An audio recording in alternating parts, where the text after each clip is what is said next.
నువ్వు ఊరుకోయా బాబు, ఒక్కోదాని పళ్ళు చూడు ఎక్కడున్నాయో.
సరిగ్గా నా తుపాకీ ముందు ఉన్న దాన్ని ఎందుకు చంపనివ్వలేదు?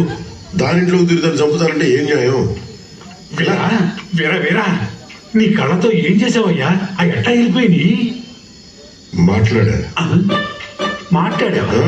ఏం మాట్లాడావు? ఏంది వీరా, మా ఇలాగాకి ఎందుకు వచ్చినావు అని అడిగింది. అరే ఈ హౌలే అడగంటే మీరే నయమని చెప్పి బయటకు వచ్చినా అని చెప్పిన. దానికి అది నవ్వింది. నవ్విందా? గొప్పగా నవ్వింది. తర్వాత ఈ గలీజ్ గలి సన్నాసికెళ్ళి ఎవరని అడిగింది. మిమ్మల్ని. దానికి మా దోస్తులు అని చెప్పిన. కొంచెం దగ్గరికి వచ్చి అడిగి, చూడు వీరా నువ్వు అమ్మాయికి లేకున్నావు, ఈ బద్మాషులతో చాలా భద్రం పెట్టా అని చెప్పింది. అప్పుడు నేను పక్క నవ్వాను. నువ్వు కూడా నవ్వావా? నీకు అనిపించలేదా? అనిపించింది. ఆ తర్వాత మళ్ళీ అడిగింది. మళ్ళీనా? గేదెగా అడిగింది అనుకో, ఈ గలీజ్ గాళ్ళు బద్మాషులు మంచి కొవ్వు పెట్టున్నారు, కొంచెం తినొచ్చాను అని అడిగింది. అప్పుడు నేను చెప్పినా, నువ్వే చెప్పావు కదా బద్మాషు గలీజ్ గాళ్ళని, తింటే కడుపు ఖరాబ్ అవుతుందని చెప్తే నువ్వు మంచి మాట చెప్పినావు ఏరా అని చెప్పింది. అప్పుడు ఇద్దరు పగలబడి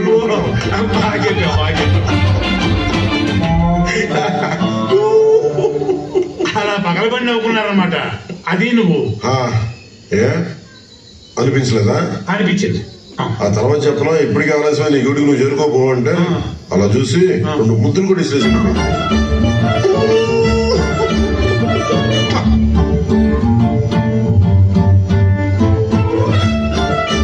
ముద్దులు?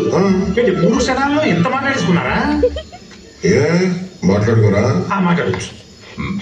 ఏ గుల్ఫామ్, ప్రకృతిలో ఒక మనిషి తప్ప ఏ జీవి హింసను కోరుకోదు.